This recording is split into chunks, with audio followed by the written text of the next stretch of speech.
एक कहानी है एक राजा की जो प्रतापगढ़ में राज्य करता था। वहाँ का राजा बहुत ही अच्छा था, मगर राजा को एक बात की घटी थी।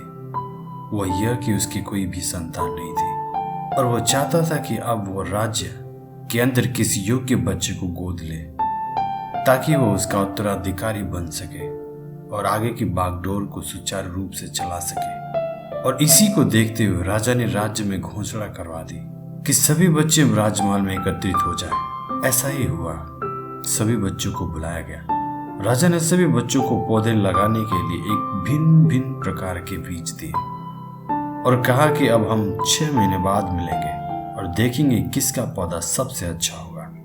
1 महीना बीत जाने के बाद भी एक बच्चा ऐसा था जिसके एक गमले में वह बीज अभी तक नहीं फूटा था, लेकिन वो रोज उसकी देखभाल करता था और रोज पौधे को पानी देता था।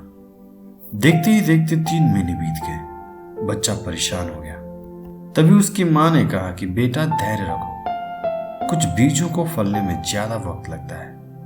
और वो पौधे को सींचता रहा। 6 महीने हो गए। राजा के पास जाने का समय आ चुका था, लेकिन वो डरा हुआ था कि सभी बच्चों के गमलों में तो पौधे होंगे और उसका गमला खाली होगा। लेकिन वो बच्चा ईमानदार था और सारे बच्चे राजमहल में आ पहुंचे थे। कुछ बच्चे जोश से भरे हुए थे क्योंकि उनके अंदर राज्य का उत्तराधिकारी बनने की प्रबल लालसा थी। वो राजा ने आदेश दिया, सभी बच्चे अपने अपने गमले दिखाने लगे। मगर एक बच्चा सहमा हुआ था क्योंकि उसका गमला खाली था।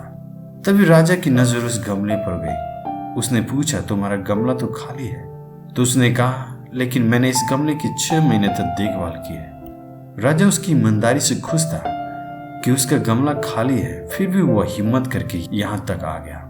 सभी बच्चों के गमले देखने के बाद राजा ने उस बच्चे को सभी के सामने बुलाया। बच्चा सहम गया और राजा ने वह गमला सभी को दिखाया। सभी बच्चे जोर से हंसने लगे। राजा ने कहा, शांत हो जाइए, इतनी खुश मत होइए। आप सभी के पास जो पौधे हैं वो सब उपजाऊ हैं, पर मैंने जो पौधा है इस बच्चे को दिया था वो बंजर है और इसी वजह से आज तक वो नहीं फूटा। राजा उसकी ईमानदारी से बेहद खुश था और उस बच्चे को राज्य का उत्तराधिकारी बना दिया। ईमानदारी हमेशा हमारे साथ होनी चाहिए और ये हमेशा हमें सक्सेस दिलाती है।